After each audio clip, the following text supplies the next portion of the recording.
This brief video serves as your May STAAR test training. After watching the video, please make sure to type your name in the Google form to document that you have watched the video and have been trained. If you still have your manual, remember this training does not replace reading and reviewing the manual for all testing procedures. If you turn in your manual in April, it's still in your testing bin. If you would like that before the administration to review, please let me know and I can bring it to you. If you do not have a manual or have misplaced it, let me know and I will get you another one. At the beginning of testing, everyone signed an oath. That oath is still in effect and takes care of May STAAR as well. Remember, all testing materials are confidential and must be in a secure location at all times. Make sure that you do not reveal or duplicate the test in any way or discuss that test with students and other teachers. If you do so, it is an irregularity. If something happens and there is a serious irregularity, remember that is connected to your testing and teaching certificate, so you want to be careful to maintain security at all times. For this test administration on all week, Monday through Thursday, students will have 4 hours to take their test. However, the test is designed to be complete in 3 hours, and in order for the state to have some sort of data, we need to mark a 0 in the agency column on their Scantron if any student takes more than 3 hours. So for 7th graders on Monday, if they take more than 3 hours on the math, please mark a 0. And then on the second day in column B, you would do the same thing for reading.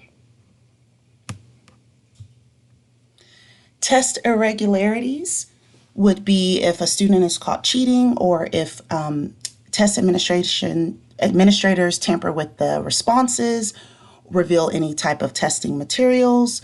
Those are serious irregularities. Smaller irregularities happen. Do not get too stressed out about it. If you can just let one of us know, myself, Mr. Langford, Mr. Wilson, we can figure out what to do in that moment. And then, of course, we would just report it in order to document that it happened. Your responsibilities as a test administrator, besides reading your manual, of course, make sure that you post the testing do not disturb sign. If there's anything in your room that could assist a student in testing, please cover that by the end of the day Friday. You will complete your seating chart and of course record the start and stop time, actively monitor and report any violations that you could see during the test. If any student in your room has accommodations, you will receive an orange paper that has all of their accommodations for that particular test. If you review those accommodations and need some advice on how to implement them, please let us know. I can clarify that accommodation for you. If for some reason a student tells you that they are supposed to have an accommodation, ask them to keep working and then let myself, Mr. Wilson, or Mr. Langford know, and we will double check. And if they need that, we will proceed. If not, we will ask them to keep working and do their best. We will repeat our electronic device statement. Again, we'll remind them no backpacks, no electronics. That includes smartwatches.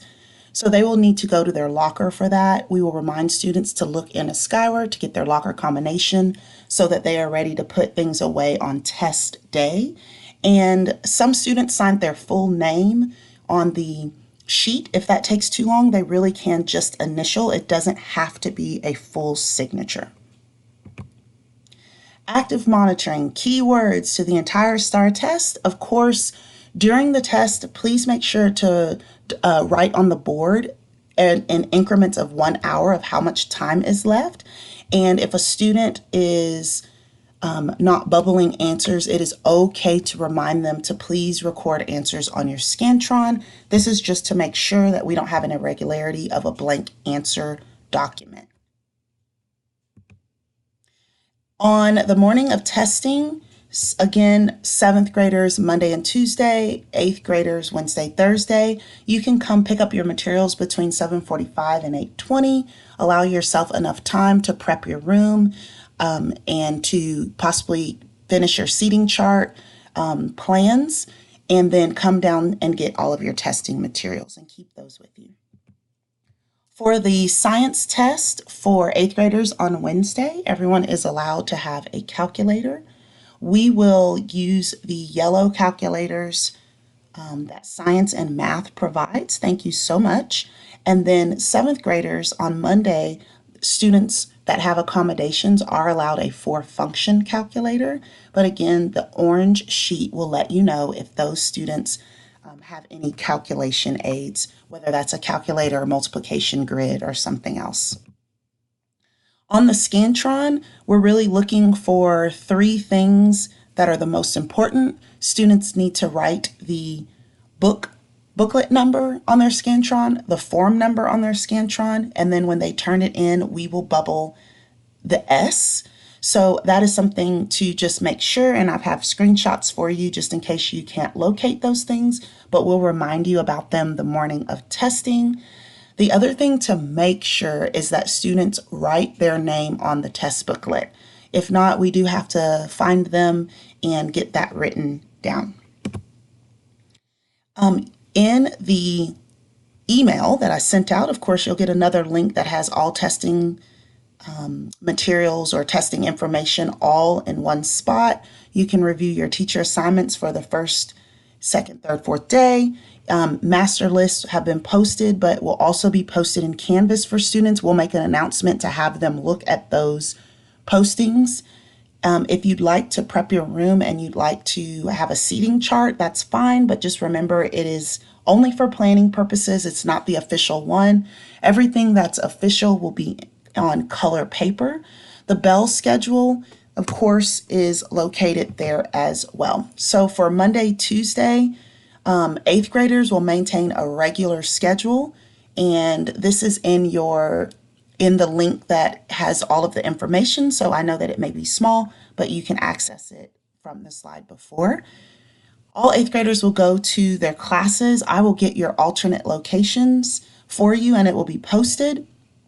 Those days of testing next week, we will not have any tutorials in the morning so that you can prepare your rooms. If you need to have some sort of tutorials, maybe going to the gym yourself would help so that students can find you, because we will hold them in the gym until 8:27 and then allow students to put their backpacks away. We'll remind students that in the testing hallway, no one can access that between 9 and 1, so that they will need to take all of their stuff. We'll be pretty flexible just in case students finish early. We will determine lunch at that time. But if students take the entire time of 4 hours to test, then we would begin lunch around 1:20. We have you covered, and students, of course, we would like to encourage them to bring their lunch and to relieve some of the overload in the cafeteria. Again, you can find everything in that testing information slide, but if you have any questions, let me know. It's just like before of coming to get your materials. I thought everyone did great. You guys are great, and I appreciate your time of watching the testing video. Please make sure to type your name into the Google Doc so that you can get credit for this training.